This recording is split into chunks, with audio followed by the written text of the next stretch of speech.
Bonjour à tous, j'espère que vous allez bien, que la paix de Jésus soit avec vous. Alors aujourd'hui, je voudrais partager avec vous une réflexion que j'ai eue, une de plus. Bon, évidemment, c'est pas pour m'illustrer que je fais ces vidéos, c'est pour essayer de partager avec vous, pour vous faire gagner du temps dans la vie, comme ça, tout ce qu'on reçoit, tout ce qu'on écoute, ça permet de gagner du temps. Bien.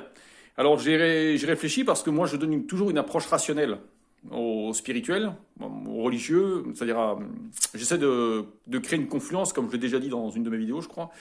J'essaie de créer une confluence entre ma foi et mon raisonnement.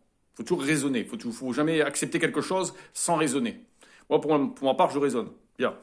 Donc, quand on lit dans les Écritures que le premier commandement, le plus grand commandement qu'il y a, c'est d'aimer son Dieu de toute sa force, de toute son énergie, de toute sa pensée, c'est ça.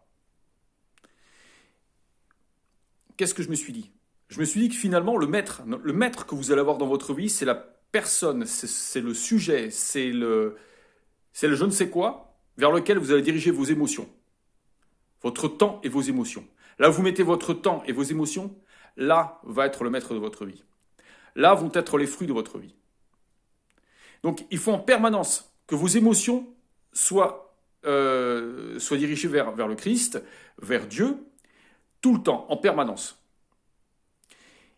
Il faut se méfier, c'est-à-dire que quand on dit dans la Bible que le riche, ce sera plus facile à un chameau de passer par le trou d'une aiguille qu'un riche entrer dans le royaume des cieux. Pourquoi? Parce que le riche, enfin à mon avis, je ne sais pas après si vous avez une autre idée sur la question, le riche, il met tout son cœur, toutes ses émotions dans l'argent.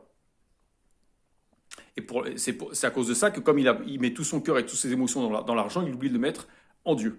Donc c'est pour ça qu'il ne peut pas rentrer dans le royaume des cieux. Donc c'est ça ce que je vous dis, méfiez-vous. Alors, laisser ses émotions, ça veut dire quoi? Ça veut dire, on vit dans un système, si vous voulez, qui est néfaste, comme vous pouvez le voir, où il y a des guerres, etc.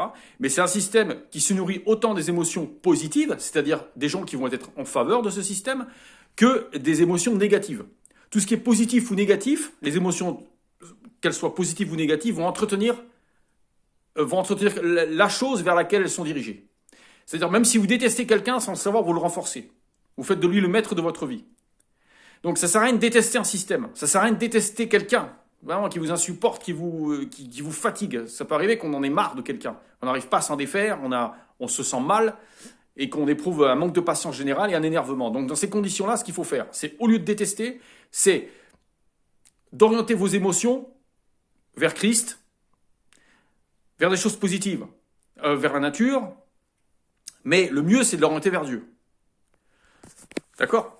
Parce qu'à la fin, quand vous serez jugé par le Christ, je pense que le Christ, il vous dira, bon, ok, tu veux rentrer dans le royaume des cieux, d'accord? Et explique-moi pourquoi je devrais t'y faire rentrer. Qu'est-ce que tu as fait de bien? Où étaient tes pensées? As-tu suivi le premier commandement? D'aimer ton Dieu de toute ta pensée, de ton cœur, de toute ton énergie. L'as-tu fait? Ou as-tu préféré orienter tes pensées et tes émotions vers autre chose, avant moi? Parce que si c'est le cas, vous allez aller dans l'autre royaume qui est le royaume des ténèbres. Puisque c'est ça. Là où il n'y a pas Dieu, c'est les ténèbres. Là où il y a les ténèbres, vous savez ce que c'est. Je ne vais pas encore le dire, après ça fait des polémiques, mais bon, l'enfer, c'est ça. C'est le châtiment éternel, la mort éternelle, c'est ça. Bien, donc c'est ça ce que je vous dis. C'est un secret, c'est un truc à savoir dans sa vie. Là où vous orientez vos émotions et votre temps, là sera le maître de votre vie. Prenez-en conscience, et j'espère que cela vous aidera à gagner du temps, et j'espère à tous vous sauver. Voilà, je vous aime, soyez tous bénis, et puis bonne continuation dans votre cheminement spirituel. À bientôt, merci.